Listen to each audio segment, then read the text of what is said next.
my grave without a name, that earth may swallow up my shame.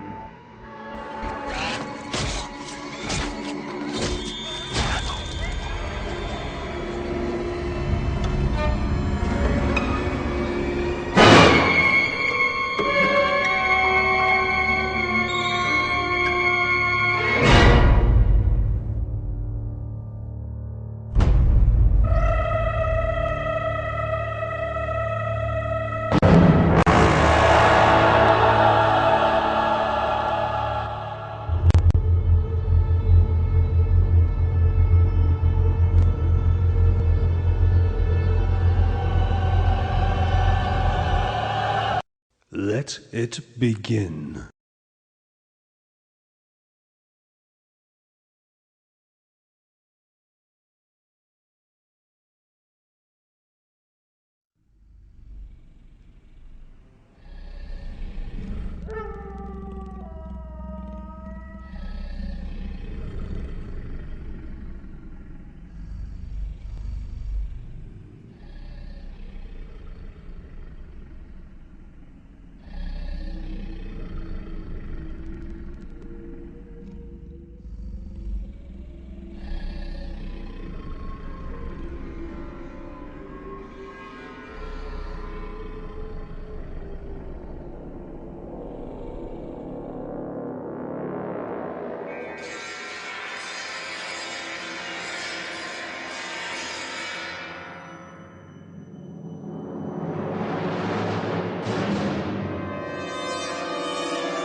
Are we not men? No, we are not men. We are beasts, and you have made us beasts. We will not walk, we will not talk, we will not gather in the night.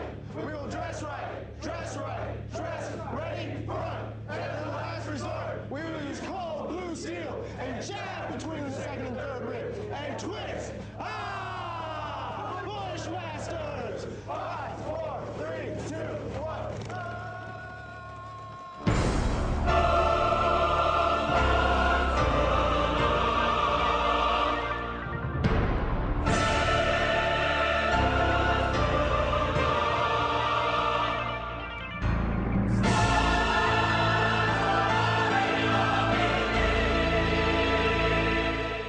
The 2.7 million people who wear our country's uniform, active, guard, and reserve, comprise the finest military in the history of the world. They stand ready to face down any threat, anytime, anywhere.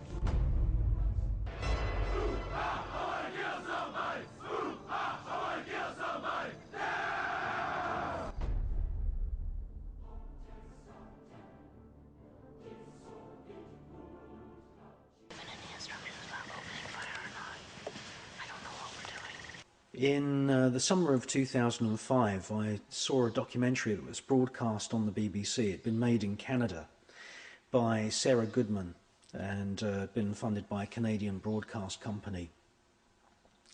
It won Best Documentary.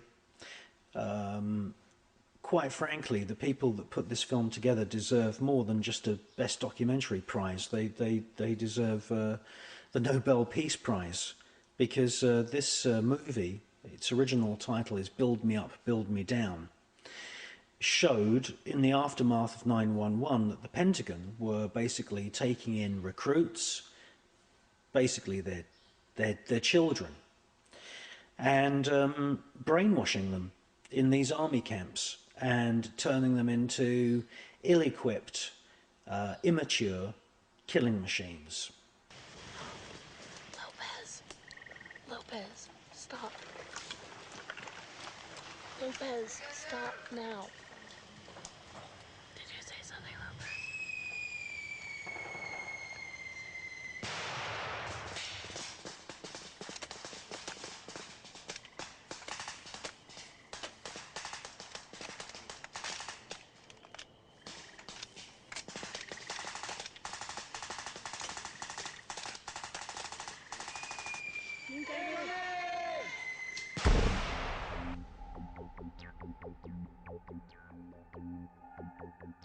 Now, at one point in this film, we see a sign saying infantry, and of course infant is a child.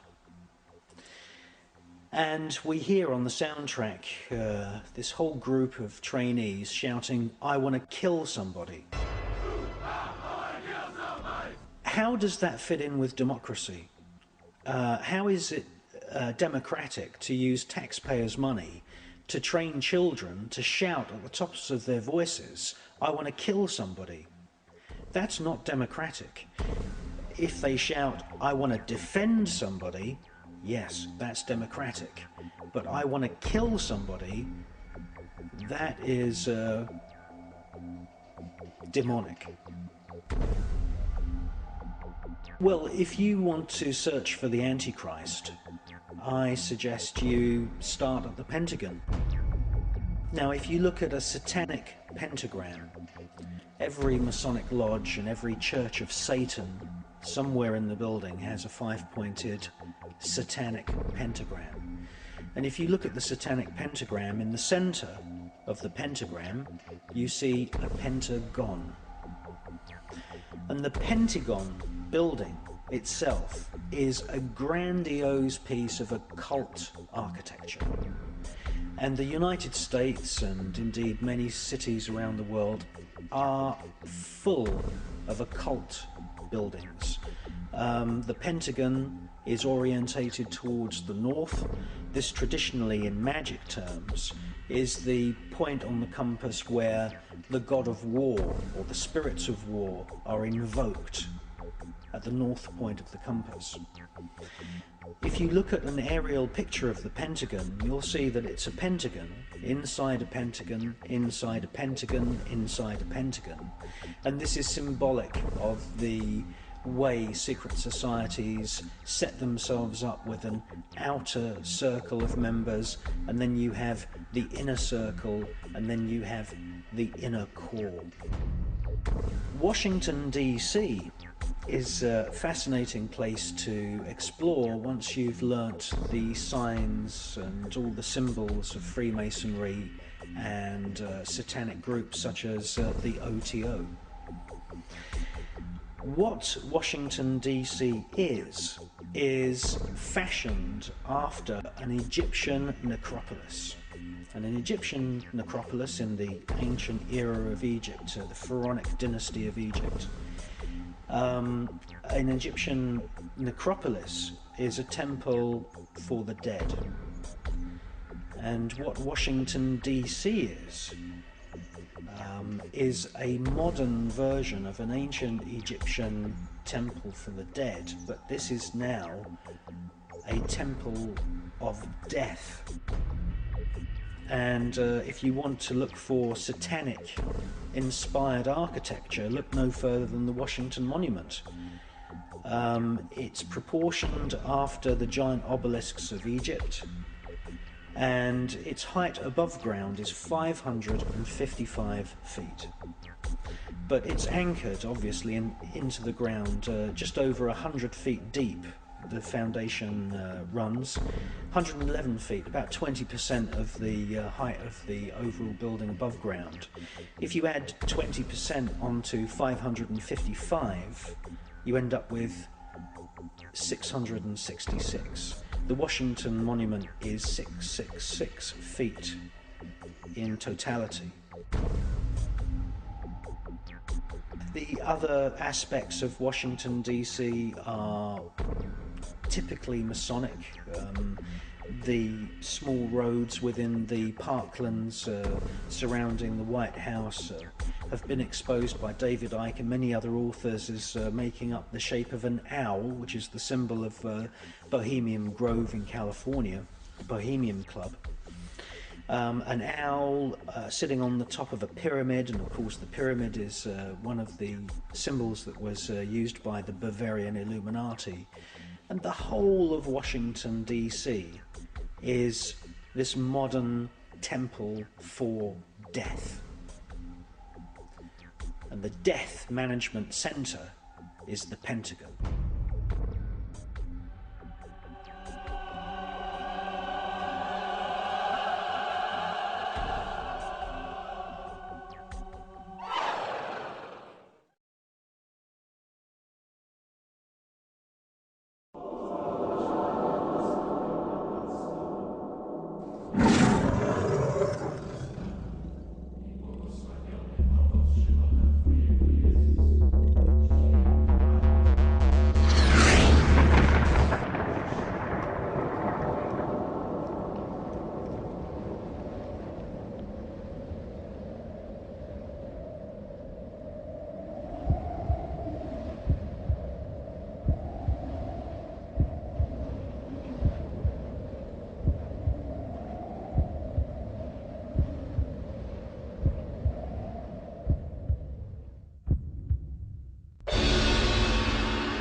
The Book of Revelation warns of an age of destruction, where planet Earth will be writhing in pain like a mother giving birth. The Book of Revelation prophesies the birth of the Antichrist, who will emerge to wield great political power across the planet. The plan of the Antichrist is very simple: famine, plague, war, total annihilation of all living creatures. There will not be just one Antichrist. The ancient texts of Islam warn us that the Antichrist, as foretold in the Quran, in which the Antichrist is called the Dajjal, will be assisted by many minor Antichrists. These minor Antichrists, or Dajjals, herald the era of the great Dajjal, the supreme Antichrist, the premier son of Satan, who will spread terror in the name of peace.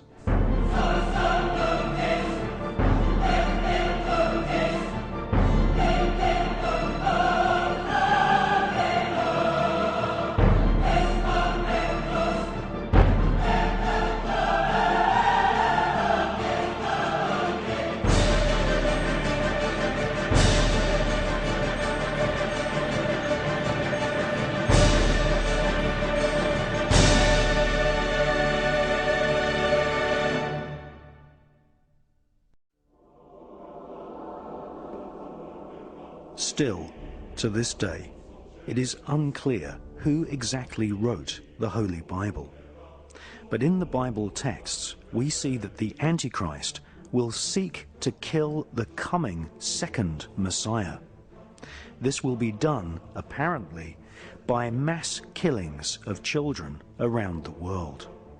Famine, pestilence, plague, and war will be used to kill thousands of children each day. In actual fact, before our very eyes, every day 26,000 children die from starvation and preventable diseases such as the common cold.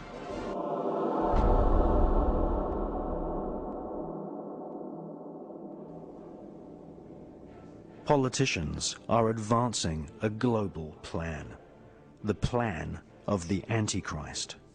This is the doctrine of Lucifer, which Freemasons, Knights Templar, and members of the Illuminati global network of secret societies follow.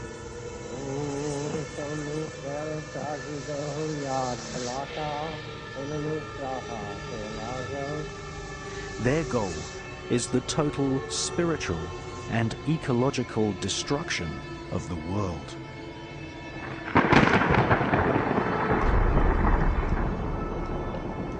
They use advanced technology to spy on and kill whoever gets in their way.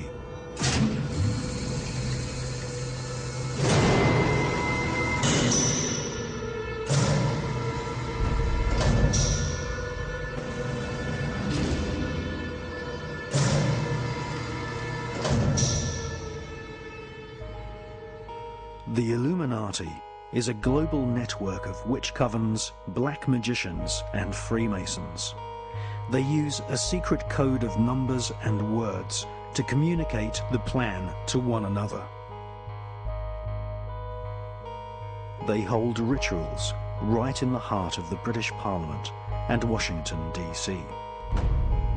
The Illuminati have designed the United States as the headquarters for their barbarous plan to bring about the apocalyptic prophecies of the Antichrist.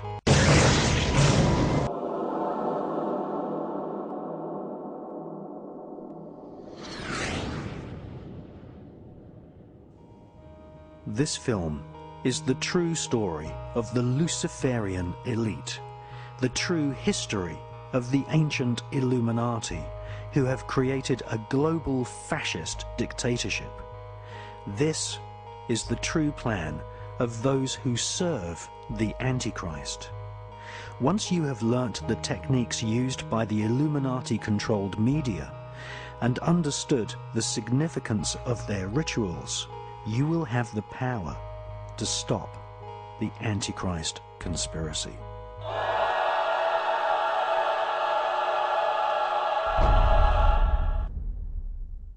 You were both in Skull and Bones, the secret society. It's so secret we can't talk about it. What does that mean for America? The conspiracy theorists are going to go wild. I'm sure they are. I don't know. I haven't seen the web. Number 322. Before we go, you and George Bush were both members of Skull and Bones, the secret society at Yale. The rule is, if someone mentions Skull and Bones, you walk out of the room. If you're both in a both in a presidential debate, and the moderator says Skull and Bones, do you both leave the podiums? I doubt it. You'll hang in there. I think you'll see both of us have a terrific. You know, I'd love to have a debate with the president right now.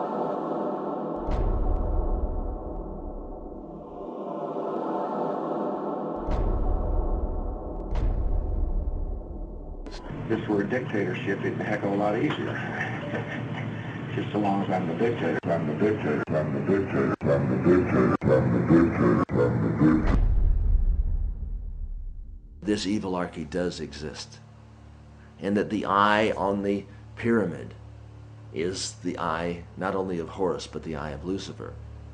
And if you take a look at the symbology in London, you take a look at the Illuminati Luxor Hotel in Las Vegas, you take a look at structures all over the world, they have told us what they are doing. They have identified themselves. We are identifying the enemy. We have identified the enemy.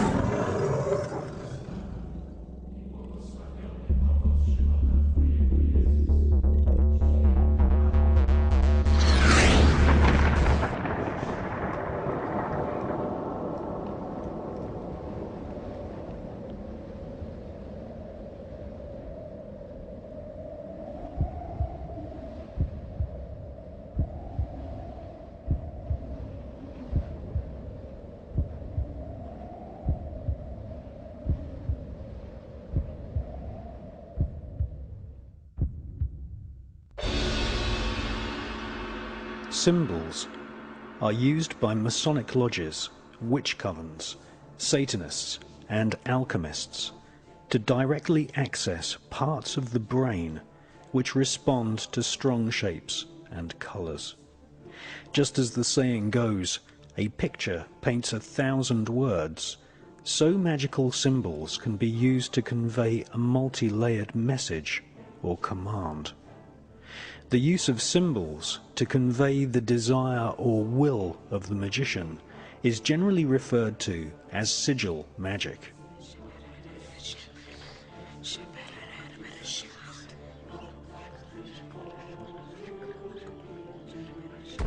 To make a magical sigil, you first write down your desire or spell. You then remove all vowels and all repeating consonant letters. You then rearrange the remaining letters into an easily remembered symbol. This symbol, or sigil, contains the original spell. Sigils are often found in company logos. Every time you watch television, visit the supermarket, or walk the street, your subconscious is bombarded with sigils. In fact, you are living in one giant sigil.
I've resigned.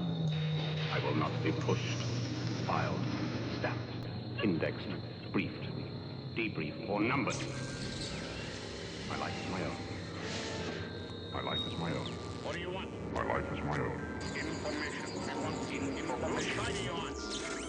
That would be telling information. You won't get it. I am not a number. I am a free man. I am a free man. Free man.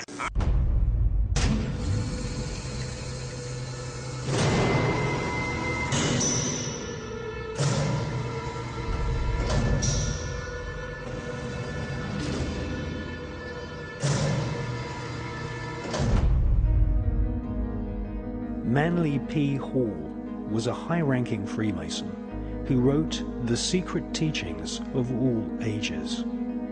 He states that the radiation symbol is a Masonic sigil used in accepted rite Freemasonry, which represents the success of our combined plan for world domination. Magical symbols or sigils can also be conveyed using hand signals. In her book, Transformation of America, author Kathy O'Brien claims that she was the victim of a mind control program run by the CIA. She claims that George Bush Sr. used ancient magical hand signals to directly control her subconscious mind. She also claims that Bill Clinton was under mind control.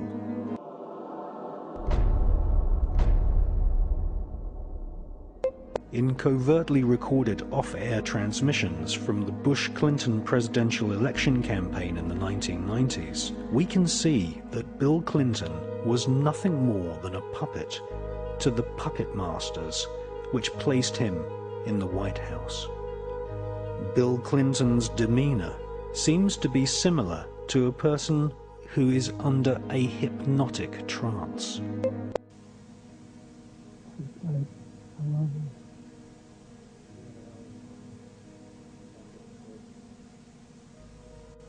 Can we do any more?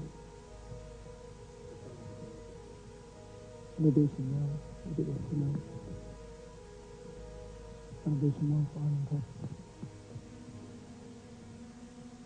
Call. We done all call all today. Lampe, Missouri was a place where I heard George Bush and Bill Clinton talking. From the point of view I had, they certainly were friends, and they didn't recognize any party lines between them. That's something for the, a smoke and mirrors illusion for the public. It's not something they adhere to because they had exactly the same agenda, and that was for bringing in this New World Order. I heard George Bush talking at that time. He was talking to Bill Clinton, and I've since photographically recorded it and wrote it verbatim in our book, that when the American people became disillusioned with Republicans leading them into the New World Order, that Bill Clinton, as a Democrat, was going to be put into the office of president. This was decided in 1984. Actually, I'd heard about it even prior to that, but that, as of 1984, they were already discussing it as an absolute fact. So I wanted to finish the thought here. That's the one break we have to hit live. It's been around the world, but it's hard to believe we're being watched in 151 countries. Crazy. Ted Turner changed the world. Big fan of yours. He would serve you, Captain.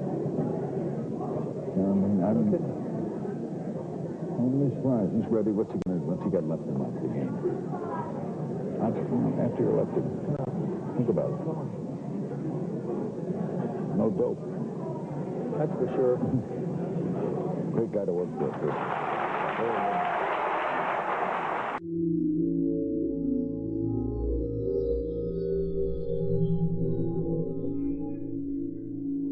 Remember that every single man, woman, and child in the state of South Carolina awakens to a freer, safer world because of George Bush.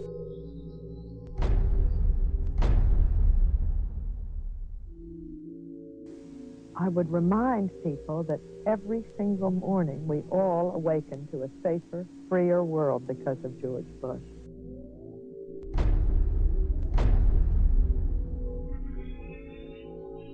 And Nicole, I would remind you and the people of Florence that all of us awaken every single day to a freer, safer world because of George Bush.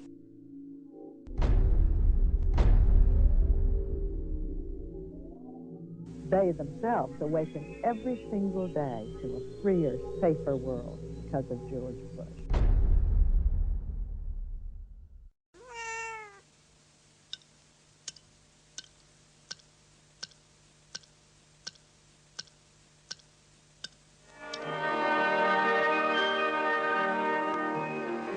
Moscow is in the midst of the last hours of summer. Brainwashing, hypnosis, and even surgical manipulation of the human brain has all been researched thoroughly by the CIA. To provide an objective record of the subject's behavior, she's filmed before treatment and again after treatment, and the two films placed side by side. Notice how the subject before treatment, in the picture on the right, holds onto the chair as she moves. Notice the difference in posture, the greater effort required to rise from the chair, the longer time needed to complete the simple task. He would cut the skin, take the skin flap back, roll it back. He would then literally remove the skull, the top part of the skull. The patient all this time is under a local anesthetic, completely conscious. From my own point of view, the most unexpected finding was to discover that a mild electrical current applied to the surface of the brain causes a patient to have a memory from his own past sometimes. Good. Make it 1 volt, please. 1 volt. Yeah. This is 1 volt. I heard what sounded like an orchestra playing, and I asked the nurse where it was coming from. And she said, "What music?" And I said, "Well, that music." And then it stopped. Then I stimulated it again, you remember, and asked you about it, and you hummed it. Will you hum it now? You remember it? Yes. Go ahead. Da da da da da da da da da da.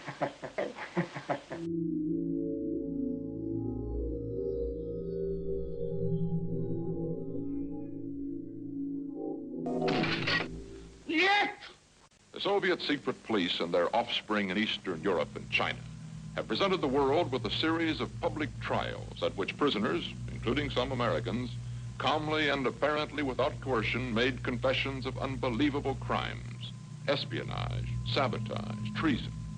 To Western observers, these confessions have been so bewildering that a belief has grown that the communists have perfected some mysterious, irresistible technique for manipulating human behavior. Мы пионеры, юные ленинцы. По-ленински жить и трудиться – наша большая мечта. Мы, ребята, гордимся нашим солнечным краем, городами, полями разными, и при слове отчизну. V obchodních domech Prior z nepřeberné nabídky zboží našeho trhu se vám zatočí hlava. Wendig.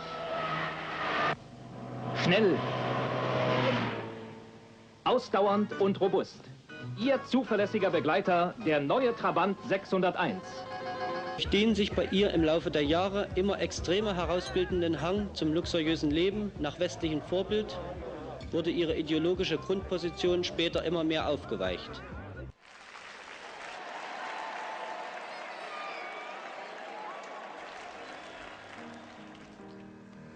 Было все на белом свете, люди издавна повторяются. Было, есть и снова будет так. Будет так, будет так, будет так, будет так. Было, есть и снова будет так. Будет так. Будет так. Будет так. Будет так. Было, есть и снова будет так.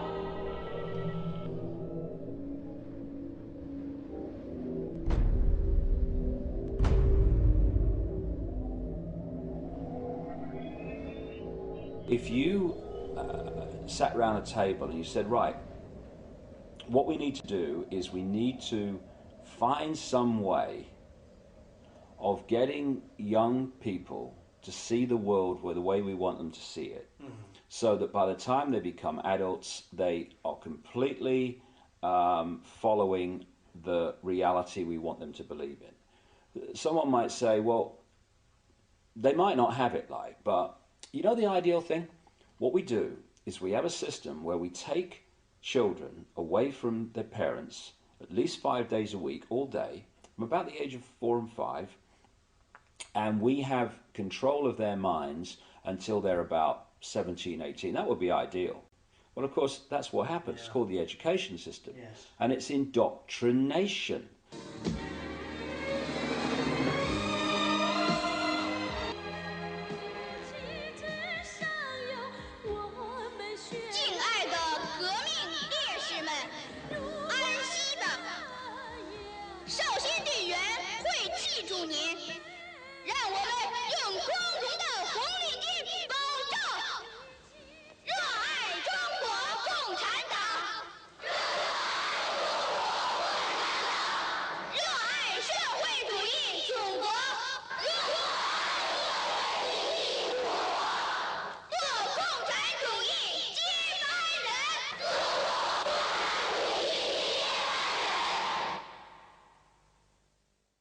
The whole system, because we have two hemispheres of the brain, the left brain, which is about words and this world reality and, you know, the perception of this reality. We have the right brain, which is where you get creativity, inspiration, and connection, and then you've got this corpus callosum, which connects the two. First of all, we use a fraction of our brains. Why is that? And the other thing is that what the system does is it turns out left brain prisoners. They run the system. And it does it by putting information through schools and colleges and universities into the left brain, which it then says at time of an exam, give me all that back. And if you tell me what I've told you well enough to believe, then you'll pass the exam and you'll be very successful. Anyone that takes that information into the right brain and puts their spin on it or questions it or sees through it and puts that in the exam, they are perceived as a disruptive influence in the classroom. Yes, they are. And so what happens is, for you to become a doctor, overwhelmingly a politician, a journalist, someone often in industry, all these areas that control the system. The professions. The professions. Yeah. Lawyers. Yes. I mean, on and on we go. You have to have gone through your young life constantly taking information into your left brain and regurgitating it out on exam papers. To become a teacher, you have to go through that process. Then you go through teacher training college where you're taught how to do it to others, and then you're let loose on the children. Yes. The whole system is run by left brain prisoners. And if you look at the school system, things like music and art that stimulate this side of the brain, the uniqueness, they are constantly cut back in favor of left brain curriculums. And this is systematic. I have to get this over to people. This is not systematic at the level of, you know, people who administer it into reality. It is coldly calculated in the shadowy areas where these concepts first come from. Yeah. And they know what they're doing. Yeah, these examinations, what's happening is that, you know, to fit in, to be part of the so-called in crowd, you have to reconfirm the beliefs of the hierarchy. Exactly.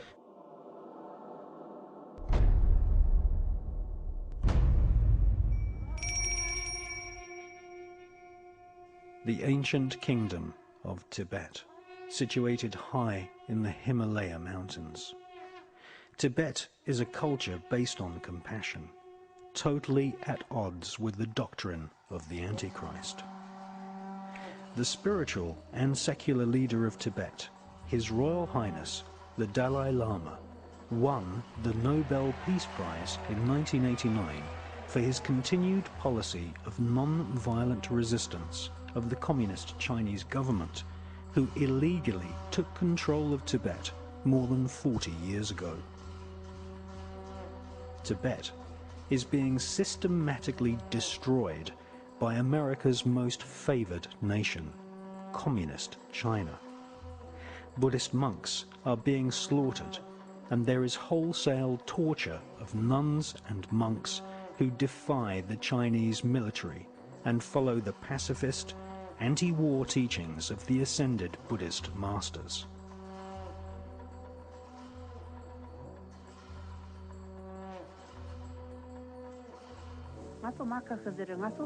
My brother-in-law and I were arrested together and marched around in front of our village.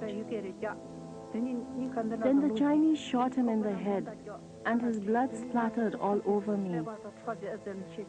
The Chinese said, "So you call for His Holiness the Dalai Lama and call on America for help. But where are they? Will anyone help you? If you obey China, your path will be smooth. If you don't, watch what happens to these two."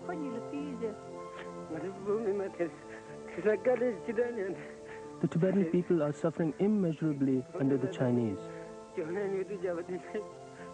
Countless beatings and killings. And though the Chinese say there is freedom of religion, they don't allow us to practice our faith.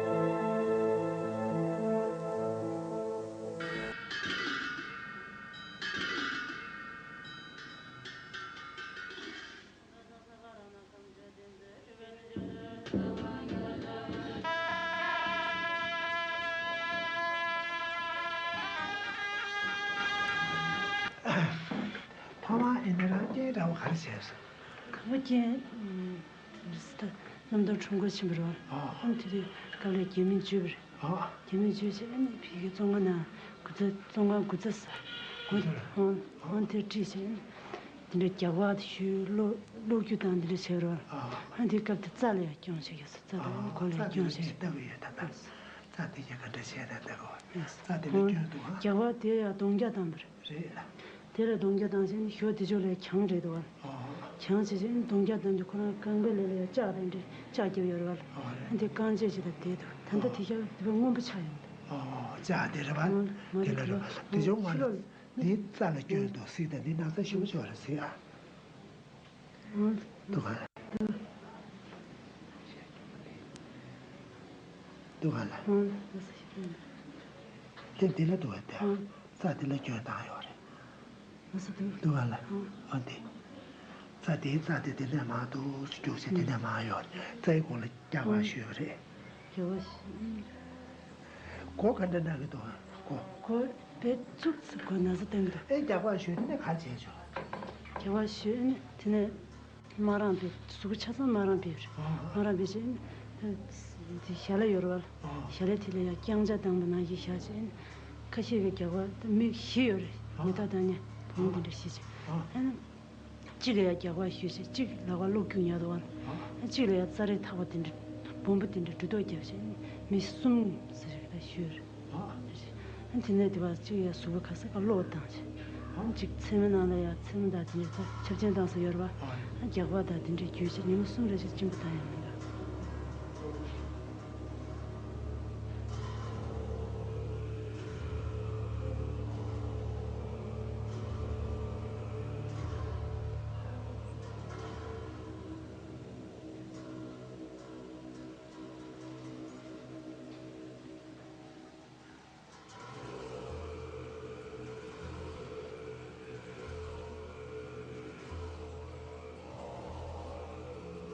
ya sepre gyul bachi ta dola tsarre ben chi yore ete kosa yore tu seple le chete seple se de ke che boshira re seple le chete na sal pendo yore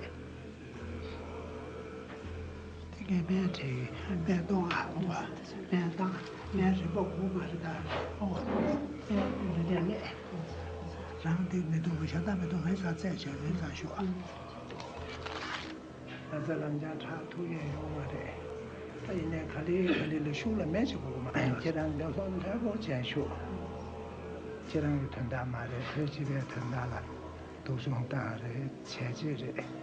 Ya bu shi da re wa. Sam lu le chen shu, da ya a ka ine de ba kyu re. Lo le bu chen shu, ke nang mare.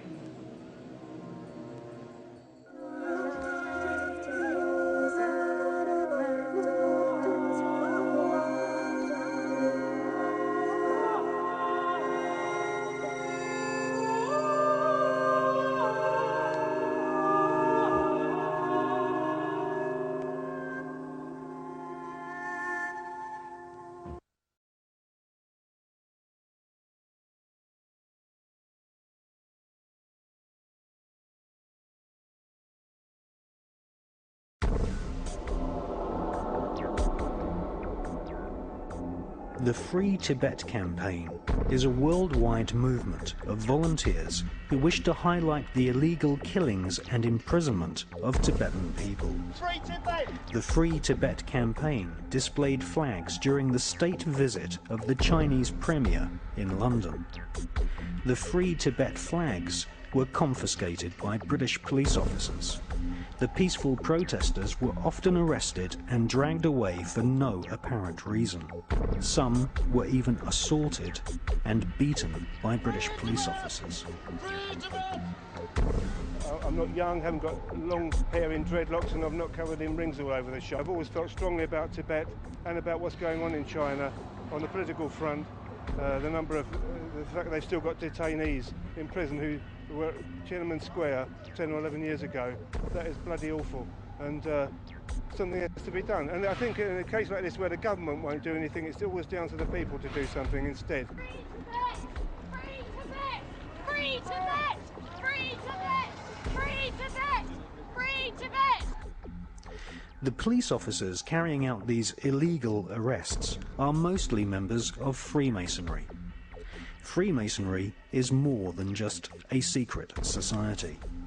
Freemasonry is actually a religion. Freemasons pray to a tri-pantheon god, one facet of which is the warmongering Baal deity. Freemasonry is the most popular occult religion amongst police officers, judges, and barristers, such as Mr. Tony Blair.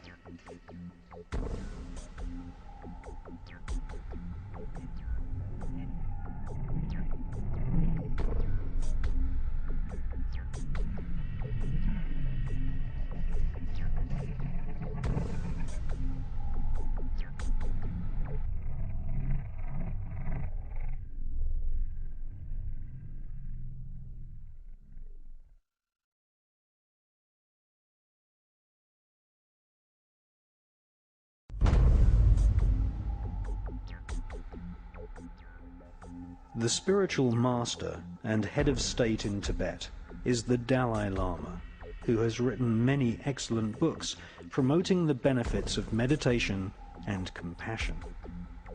Even though the Dalai Lama is a man of peace, he speaks good English and is recognized for his statesmanship. He was refused an audience with Queen Elizabeth of Great Britain. However, the British royal family, who have members that are active Freemasons, greeted the leader of the murdering communist Chinese government with a full state ceremony.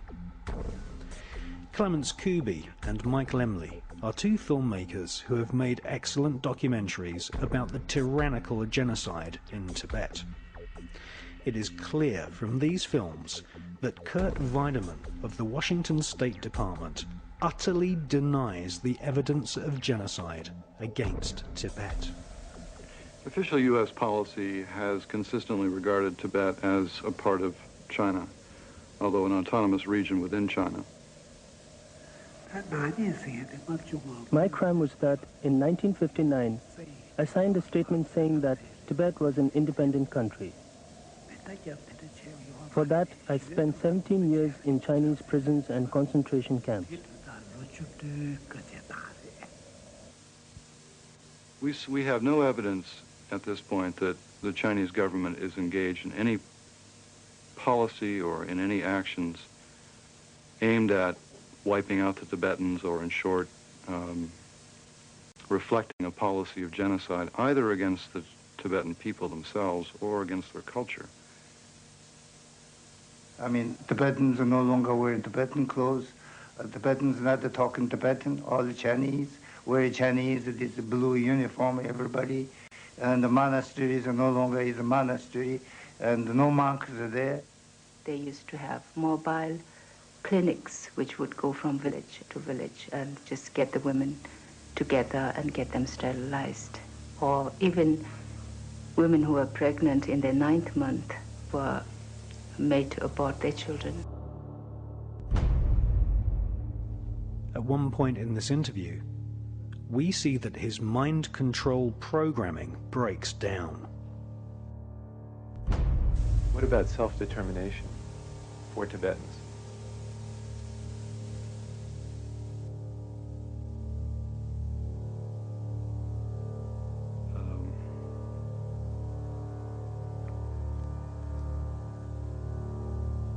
On the BBC Newsnight programme, we see a Chinese government minister also displaying signs of heavy mind control.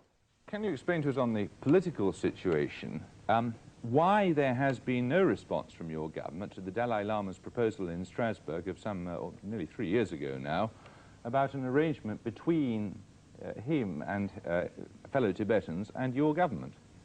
In 1988 in Strasbourg, the Dalai Lama proposed to make Tibet a democratic political entity governed by itself, which maintains relations of alliance with China.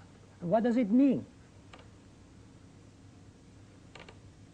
Well, it's suggesting, he's suggesting that they be given autonomy in internal affairs, that they give to you I just control. quote what he said in his proposal.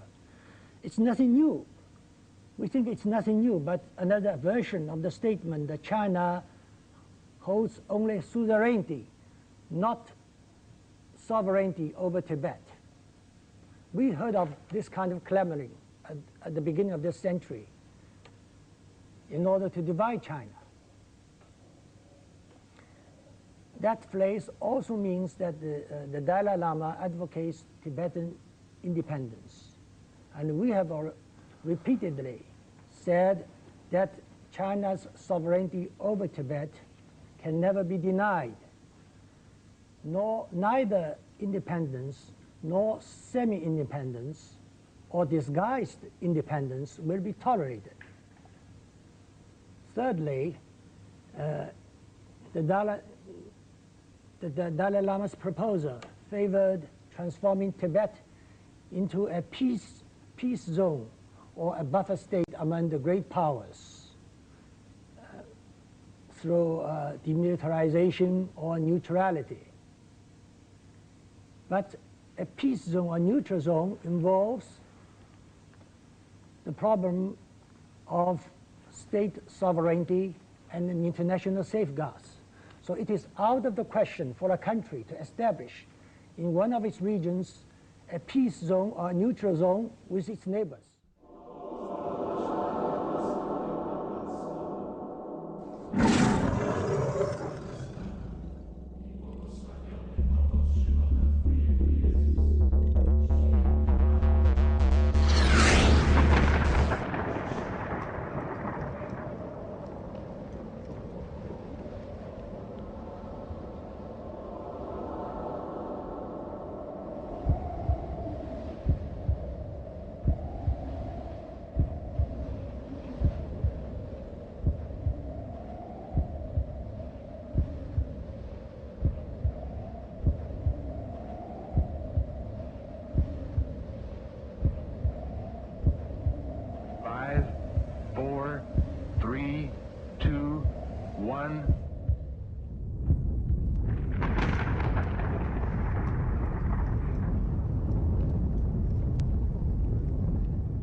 Become death, the destroyer of worlds. Hawati en tawi, tem jafar kau, ta pen em awef, mu f, ta f, sem f, menemenet f nebet.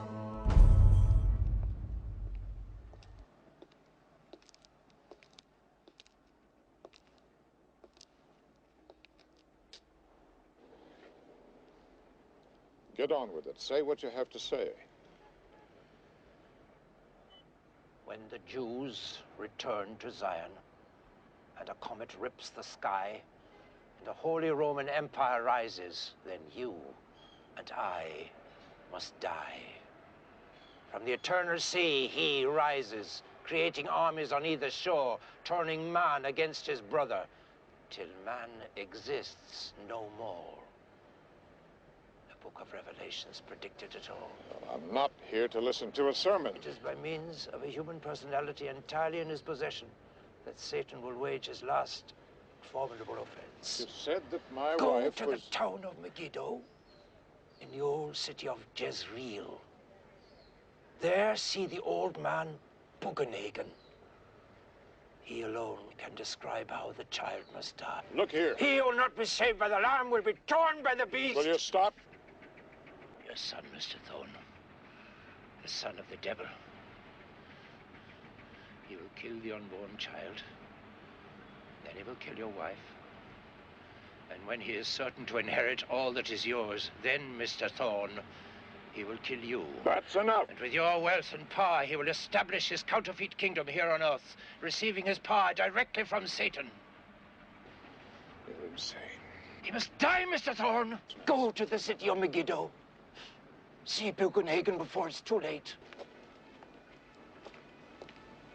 You see me in hell, Mr. Thorne. There we will share out our sentence.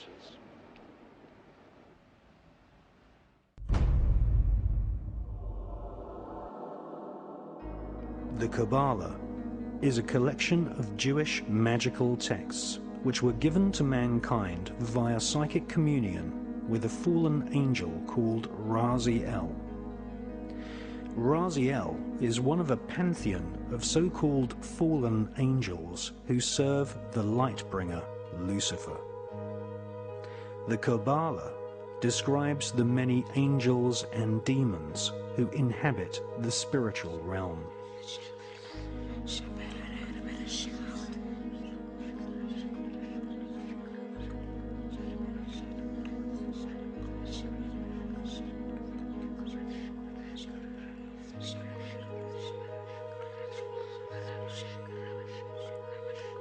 The Kabbalah gives Kabbalists a roadmap called the Tree of Life, which explains how to invoke and communicate with these powerful spirits.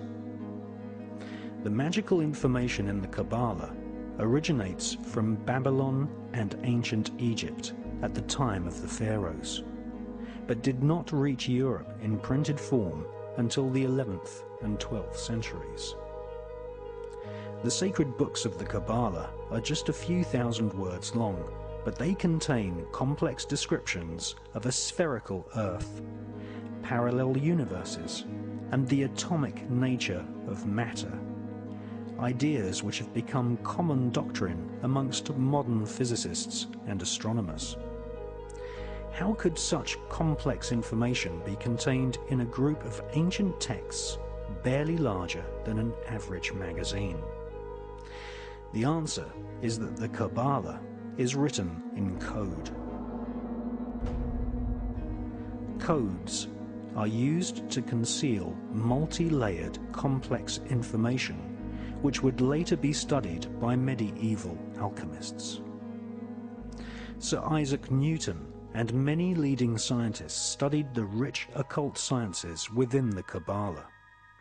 There was a time when mysticism, religion, alchemy, astronomy, and astrology were studied as one Kabbalistically based tradition. Jewish physicist Albert Einstein conveyed pages and pages of complex calculations in a simple 5-symbol code. E equals mc squared. Modern-day quantum physics, chaos theory, and the notion of parallel universes can all be traced back to the original texts of the ancient Kabbalah. The higher secrets of the Kabbalah included instructions on how to kill a person with just one look. This is called the evil eye. The magical name for the evil eye is En-ha-Ra.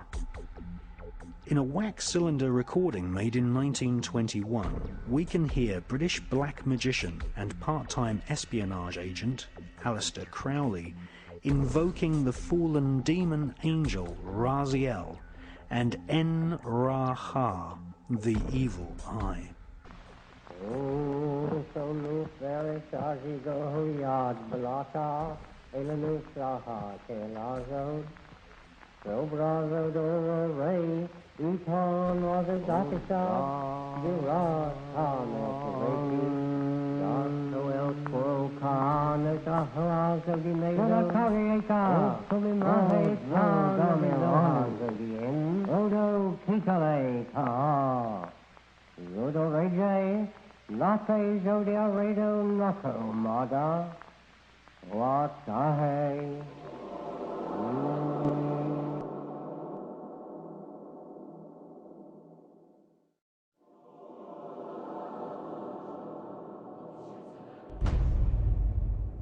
Since medieval times, the Jewish people have been considered a race of magicians.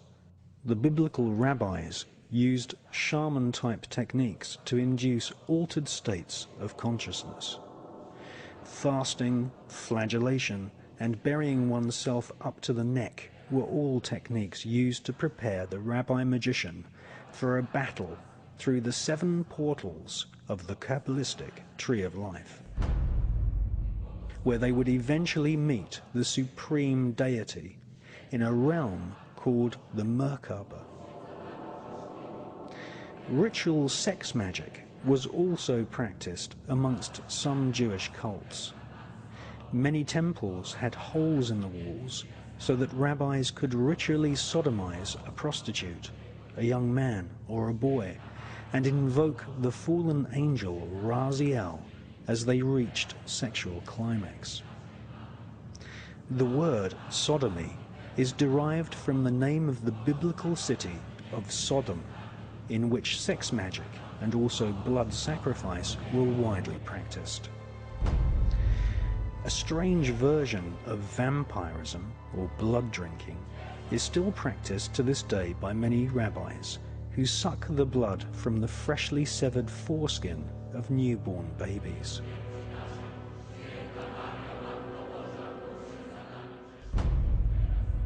Much of the ritual we see in the modern-day Catholic Church, such as the symbolic eating the flesh of Christ and the symbolic drinking of his blood, are derived from ancient Jewish rituals in which different forms of vampirism and blood sacrifice were an accepted part of this occult tradition.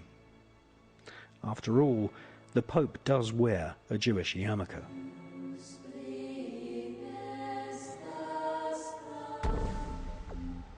The collection of texts called the Kabbalah were eventually transcribed by Rabbi Isaac the Blind in Provence in the south of France during the 12th century. For the first time in its 6,000-year history, the ancient magical techniques of invoking fallen demonic angels and killing someone using the evil eye were put down on paper. The Kabbalistic writings of Isaac the Blind fell into the hands of a group of 9 French noblemen. These noblemen became known as the Knights Templar.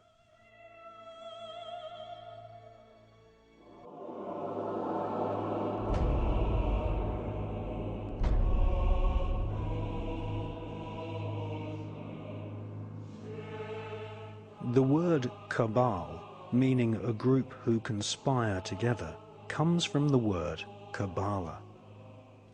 One such cabal, who were to later inspire a whole armada of black magic cults and Freemasonry, were the so-called Knights Templar.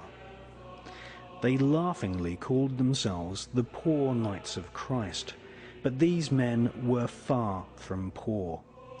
They deliberately styled themselves as monks so that they could go about their Luciferian Kabbalistic studies and conduct business without being taxed nor arouse suspicion from the Vatican. The Kabbalistic higher secrets of ritual sodomy, the evil eye, chanting incantations, necromancy, blood sacrifice, and invoking the fallen angels in service to Lucifer fascinated the French Knights Templar.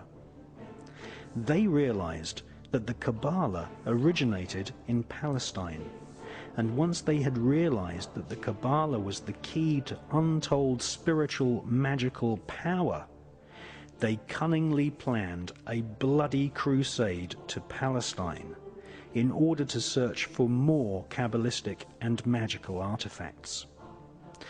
They eventually discovered and looted the Temple of Solomon. Solomon was a biblical magician king who is accredited with inspiring large parts of the corpus of works we now know as the Kabbalah.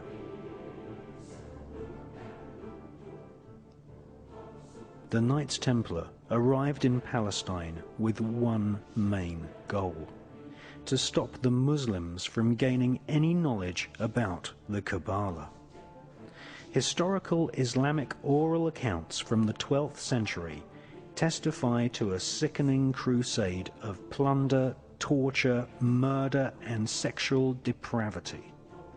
The Knights Templar, once they had discovered the magical teachings of the Kabbalah, were dedicated utterly to destroying its origins so that they might hold its secrets exclusively. Archaeologists have found ample evidence of tunnels constructed by the Templars in Jerusalem.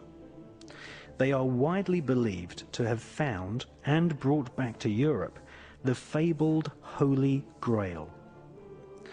The so-called Holy Grail is actually a set of higher magical teachings. It is not an object, but a piece of information. Utterly Kabbalistic in its origin, the Holy Grail is the highest Kabbalistic secret. That is, that physical matter can be transformed molecule by molecule by the use of incantations of ancient Hebrew letters and numbers, and that the nature of reality is really an illusion.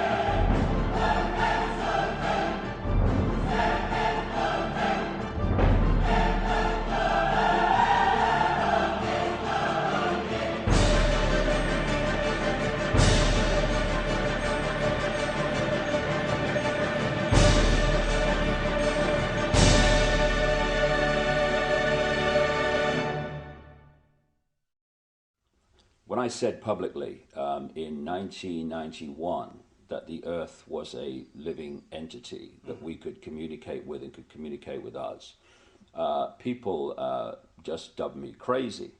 And now we're seeing scientists who have studied this coming to the same conclusion. Yes. The bottom line is this: everything is conscious. What we call creation is like an ocean of infinite energy, which is manifesting itself in different forms. It's like we may perceive ourselves as droplets, if you like, individuals. But if you put a droplet in the ocean, where does the droplet end and the ocean start? The ocean is the droplet is the ocean, and it's the same with us. You may look as you do, I may look as I do, that wall may look as it does, but they're all expressions of the same energy field, manifesting in different ways. So of course the planet itself is a living, thinking, emotional entity, and we are interacting with that energy field.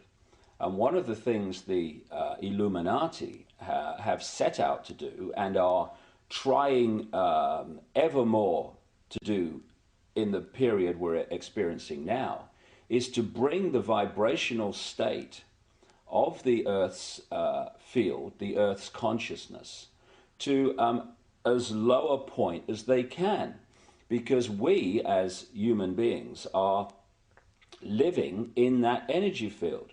And it's very simple. If you affect the sea, you affect that which lives in the sea.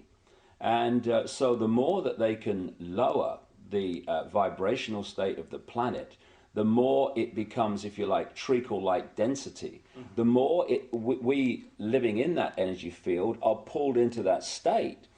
When you have the wars and the environmental destruction and all these things that cause tremendous negative emotional energy, then you are lowering the vibrational state of the planet, you're lowering the vibrational state of the people, and you're basically holding them in a vibrational prison, which makes it much more difficult, not impossible, but much more difficult for them to hold connection out into the infinite beyond, where they can be in this world, but not of it in terms of their perspective of reality. If you disconnect people, and hold them in this density, hold them in this illusory reality, they are in this world and they are also of it. And therefore, the only information that they have to get a fix on how they see life themselves and reality in general is through the eyes and the ears. And who controls that? The Illuminati control that through what we laughingly call the education system, the mainstream media across the planet. And that's what they're trying to do. They're trying to disconnect us from multidimensional infinity so that we don't see the world from that perspective and therefore see through the illusion and see through the nonsense and see through the lies. And then once they've disconnected people, they then program this lower level of our consciousness with a reality that suits them. And this is why people who have had a different perspective on life, a different perspective on reality, who have held that connection to some extent out into the infinite, and have expressed that view, expressed that vision of reality and possibility here, they're the ones that are dubbed crazy, lunatics, and dangerous. Why? Not because they are, but because from the point of consciousness that they are perceiving this world, to people who are here, the vast majority, that is just crazy. I mean, if you said to people, is that table solid? They say, of course it is, of course it is. Well, it isn't. It can't be. It's made of atoms, right? And atoms are not solid. Tell me how it does that. Our minds do that by turning vibrational fields into apparently physical objects. The denser the vibration, the slower the vibration, the more dense that we decode that into what appears to be a physical object. And so someone who's out there and can perceive that sees the world in a completely different way. And because it's different to the norm and the mass norm, which is programmed into people from cradle to grave, they're just isolated and called crazy. When in fact, they're the people we need to listen to. Yeah, and I remember Stanley Messenger. He said to me once that there are no objects, there are no things. Everything that, like for example, the wooden table, everything is an event, because once that was a tree, and in years to come that will be thrown away into a skip and it'll end up decomposing somewhere. We don't perceive that as an event because it's happening on a slow scale. But there are no things, there are only events. Well, that table was once a tree, and when it was a tree, it was an illusion. Now it's a different kind of illusion, and when it's thrown on the scrap heap and goes back to energy as it decomposes, then it will still be an illusion. And this is for me, if you're talking about how we're controlled, how the few control the many, if you can suppress the information that people receive in terms of what is possible, you to the same rate suppress their perception of what is possible. Okay, now once you have accepted that what we're told is possible is how it is, then you're living in a box that big. So anyone that starts to talk about things that are beyond that perception of possibility, you immediately dismiss them as crazy. And I'll give you an example of what I'm talking about. A few centuries ago, when people said the Earth was a sphere, they were perceived as crazy and dangerous. And one of the reasons was that if you lived on the bottom of a ball, you would fall off, right? Now, once you introduce the law of gravity, what appears at first sight to be a nonsensical idea becomes perfectly logical.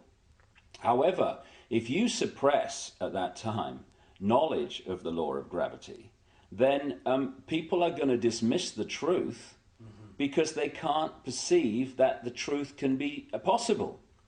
And when you're talking about entities that shapeshift, that appear and disappear, UFOs that appear and disappear, if you program the population to believe that this world is all there is, that this is a solid world of solid individual objects, then the idea of things appearing and disappearing or shape-shifting from one state to another, to that sense of perception, is totally ludicrous.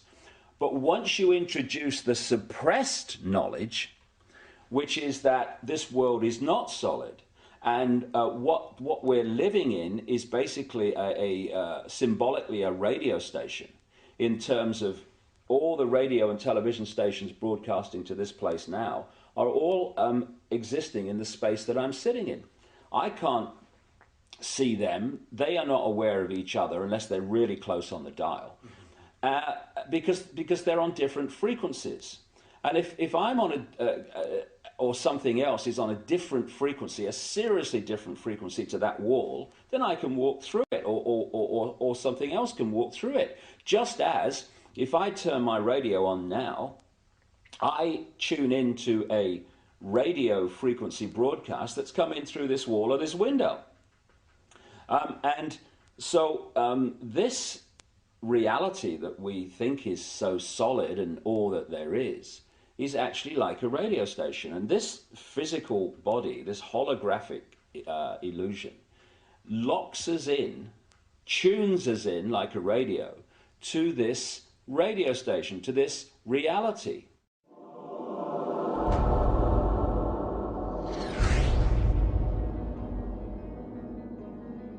After 200 years of Kabbalistic magic and bloodthirsty crusades, wantonly murdering children, women, and engaging in ritualized sodomy, the French Knights Templar were rounded up, tortured, and executed. Many confessions told of the Knights Templar monks ritually sodomizing each other, invoking evil spirits, and implanting these spirits into animals such as cats. Various black magic artifacts were confiscated from castles owned by the Knights Templar, including silver caskets containing desiccated heads and skulls. The Knights Templar referred to these heads as Baphomets. They were placed at the center of a round table. Templars would then conduct a seance, invoking the spirit of Lucifer to speak through the head. The most damning information exposed them as antichrists. Several Knights Templar confessed that the image of Jesus was spat upon and trampled during Kabbalistic rituals, a satanic tradition which is still practiced to this day at lodges of the Ordo Templi Orientis, which was once headed by Aleister Crowley. Many Knights Templar bribed their way out of prison and escaped to Scotland and the Mediterranean island of Malta. They first renamed themselves the Sovereign Knights of Malta. And then, after establishing trade routes to North America long before Christopher Columbus, they re-emerged in Scotland, calling themselves Freemasons. All versions of Freemasonry, Rosicrucianism, the Skull and Bones, the Palladian Rite of Freemasonry, Co-Masonry, Scottish Rite Masonry, the Ku Klux Klan, and Crowley's Ordo Templi Orientis are derived from the original Kabbalistic rituals of the Knights Templar. The Kabbalistic banishing ritual of the pentagram was in part performed by Queen Elizabeth II during her coronation ceremony in 1952. The ritual was based on the lesser banishing of the pentagram ritual designed by Aleister Crowley for the Golden Dawn Secret Society.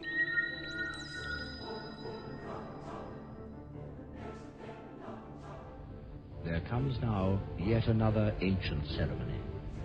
The great officers of state and the bishops and the nobles who have borne the swords, the scepters and other regalia move to the steps of the throne which stands upon its dais. This throne, like the raised floor of the theatre itself, is descended from those days 1,500 years ago, when the early kings sat for their crowning upon a mound of earth.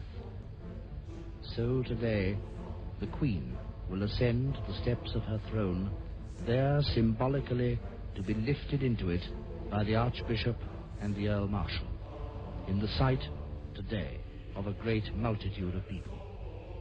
It is at the moment that she is seated upon her throne that she takes possession of her kingdom.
During the 1930s and 1940s, the OTO Lodge in California was headed by a brilliant young rocket designer called Jack Parsons. Jack Parsons developed patented rocket technology, which is still in use by NASA to this day. NASA named a crater on the dark side of the moon in honor of Jack Parsons. Jack Parsons worked during the day to develop rocket propulsion systems which would serve NASA's space program, which was controlled by ex-Nazi SS officers such as Werner von Braun, who had been brought to the USA by the CIA's Project Paperclip. At night, Jack Parsons would hold sex magic rituals in his house in Pasadena and initiate fellow scientists at the Los Alamos Atomic Bomb Laboratory.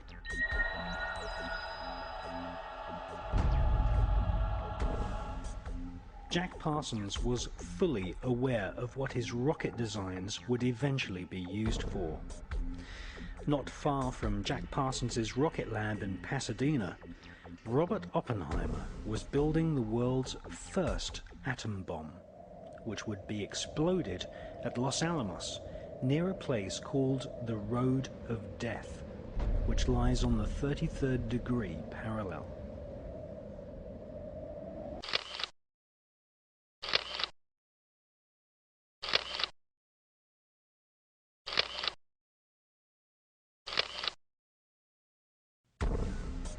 Once installed as the head of the OTO's American operation, Jack Parsons conducted a giant satanic ritual, aided by a fellow OTO member with the codename Freighter H. In 1948, the same year that George Bush Sr. was baptized as Magog, Jack Parsons undertook one of the most dark rituals known to Kabbalists, the Babylon working. This ritual requires the initiate to visualize the Kabbalistic tree of life, with its 10 spheres and 22 connecting pathways. Between the top 3 spheres and the lower 7 spheres, there is the so-called abyss, the place where one's personality, possibly even one's sanity, is potentially destroyed. If the initiate successfully spans the abyss with personality intact, then he becomes a black brother of the Kabbalah, a black magician of the so-called left-hand path. In the tradition of Judaic mysticism, these black magicians are utter evil and are in themselves pestilence. This giant Babylon working ritual saw Parsons, aided by his magical protege, Freighter H, project their astral bodies into the dark abyss of Lucifer. 1948 saw George Bush Sr. baptized in the name of Magog, the spirit who would lead the army of demons against Christ at the apocalypse of Armageddon. That same year, Jack Parsons baptized himself as Belerion Armilas al-Dajjal, the Antichrist.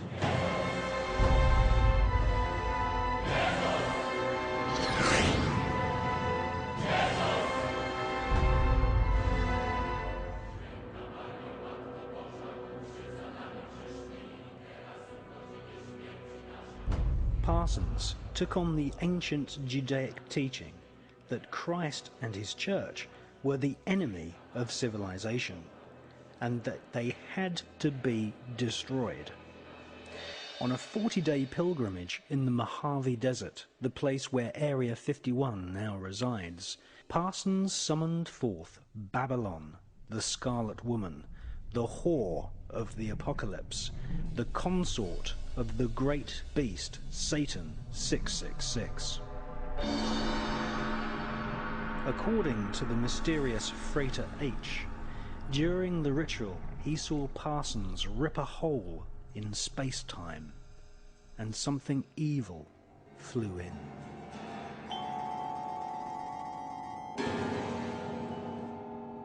So who was the mysterious Freighter H? None other than the author and inventor of the new cult religion of Scientology, Mr. L. Ron Hubbard.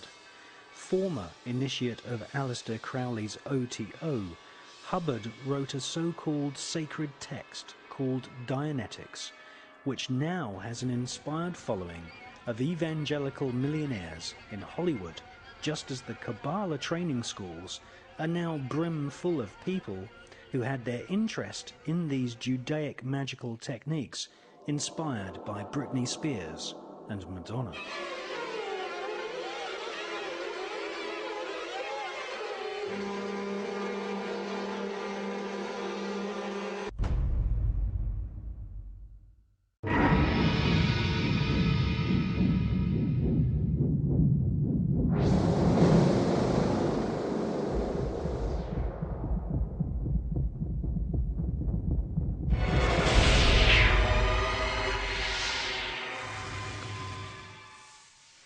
Jack Parsons had a sex magic partner in the OTO named Marjorie Cameron. Whilst staying with her friend Renata Drux in Hollywood, Marjorie Cameron confessed that she had been part of the Babylon working ritual. She said that it had been devised by Jack Parsons, L. Ron Hubbard, Aleister Crowley, and Manhattan Project scientists based at the Los Alamos Atomic Bomb Research Unit, headed by Jewish scientist Robert Oppenheimer. Marjorie Cameron confessed that during the Babylon working ritual, assisted by L. Ron Hubbard, Jack Parsons had sexually impregnated her at the point when the spirit of the Antichrist was bestowed upon him. Cameron Parsons had been made pregnant with the child of the Antichrist.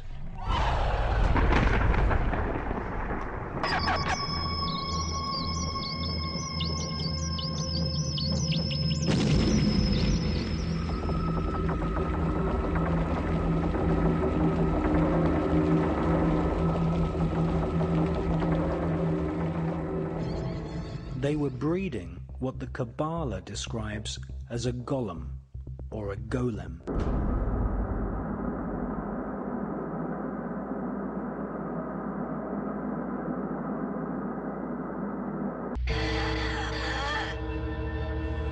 Oh, you are sick.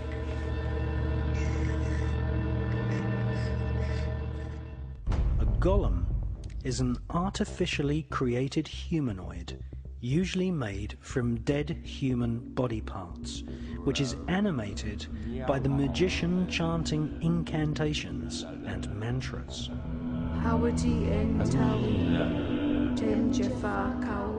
These magical voice sounds are what Kabbalists call twilight language.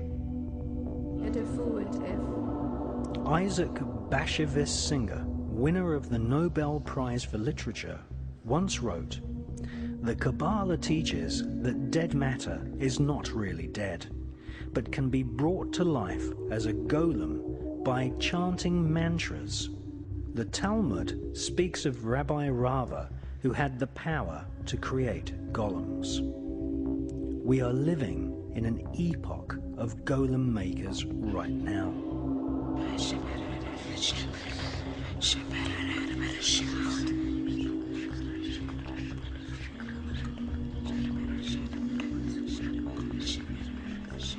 Howard F. Hassett, Samawi M. Samuel.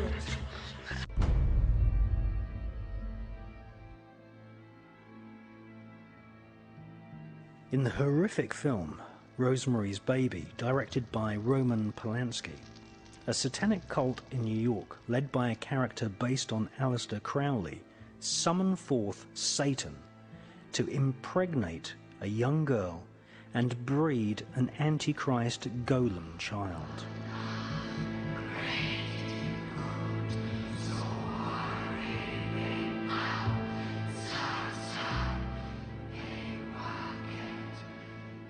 Notice that Satan's body is partly reptilian.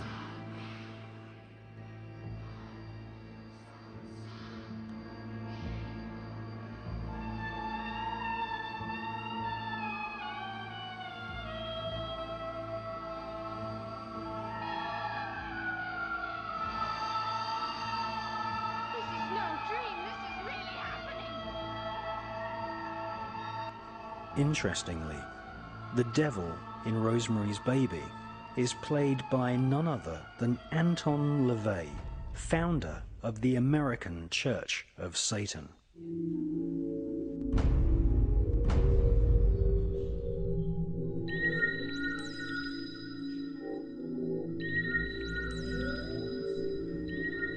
Jack Parsons told his former master that the fetus of the golem was later extracted from the womb of Cameron Parsons by government agents who delivered the fetus to a special team at the Manhattan Project atomic bomb facility. And if you take a look at what Alex Jones is doing on video, a friend of mine who's got a talk show in America, he's going out into places like the Bohemian Grove.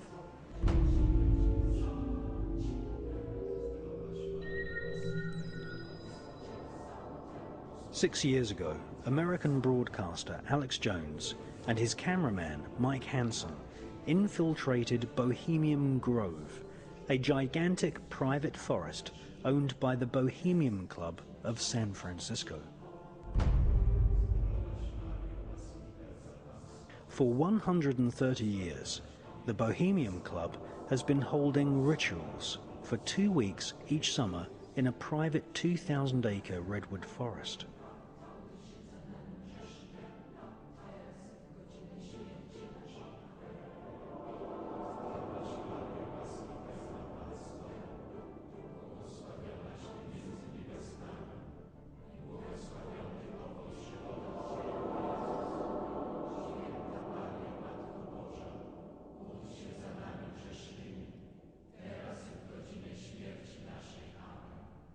There was a surprising development in the summer of 2005.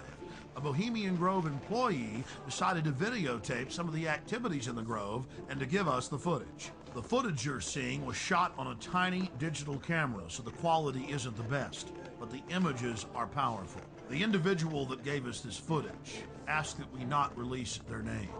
Our source was able to confirm what we had seen in internal Bohemian Grove documents and annals, that the elite of the elite attend the Grove.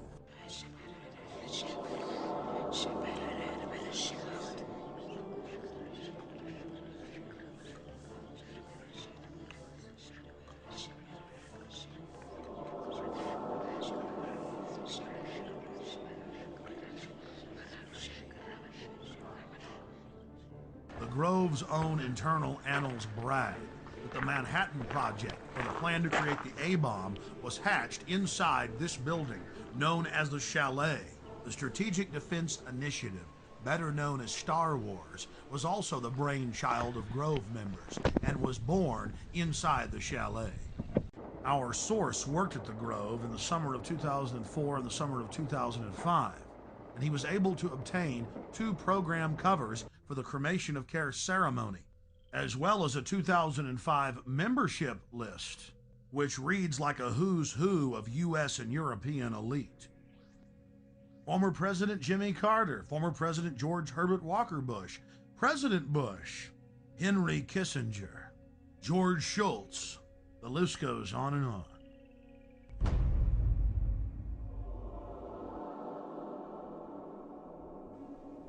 When it came to create the modern equivalent of the Philosopher's Stone, to master alchemy at its highest level, changing one element into another, changing uranium into plutonium, one of the highest secrets of alchemy. Where did the S1 Uranium Committee of the Manhattan Project meet? Well, they of course consummated their alchemical knowledge in the Bohemian Grove. Amongst ancient trees, grown men listened to the manic laughter of Satan, wearing owl masks and black robes. It was here, at Bohemian Grove, that the consummation of thousands of years of alchemical atomic research took place. Nothing less than the birth of the bomb.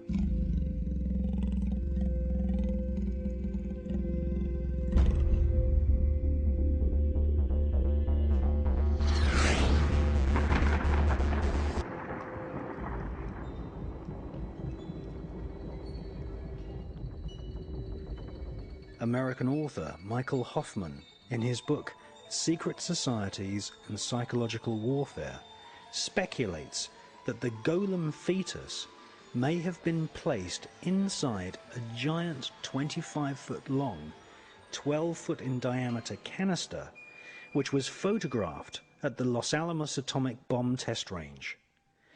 This mysterious canister was nicknamed Jumbo. It was made of solid lead and cement. It is conceivable that the fetus was placed in the center of the canister and then irradiated with the blast of the world's first atomic bomb, thus infusing the demon child with what Kabbalists call the demonic force of atomic fire.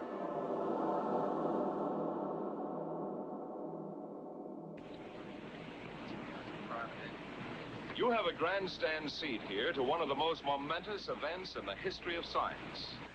In less than a minute, you will see the most powerful explosion ever witnessed by human eyes. The blast will come out of the horizon just about there. And this is the significance of the moment. This is the first full-scale test of a hydrogen device. If the reaction goes, we're in the thermonuclear era. For the sake of all of us, and for the sake of our country, I know that you join me in wishing this expedition well. It is now 30 seconds to zero time. Put on goggles or turn away. Do not remove goggles or face burst until 10 seconds after the first light. Minus 15 seconds. Minus 10 seconds. 5, 4, 3, 2, 1.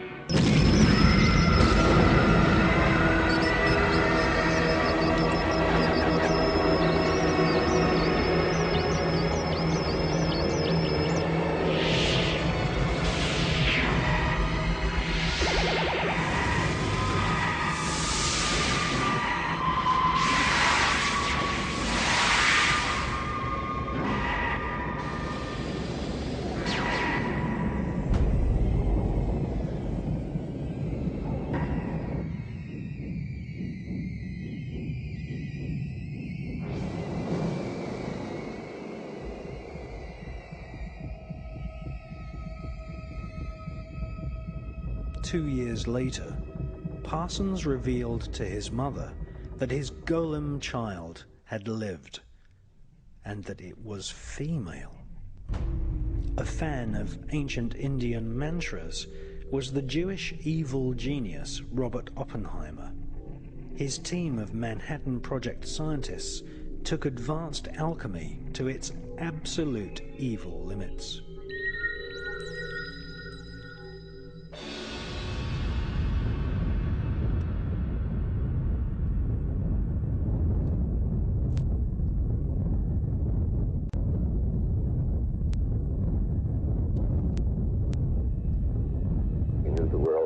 Be the same.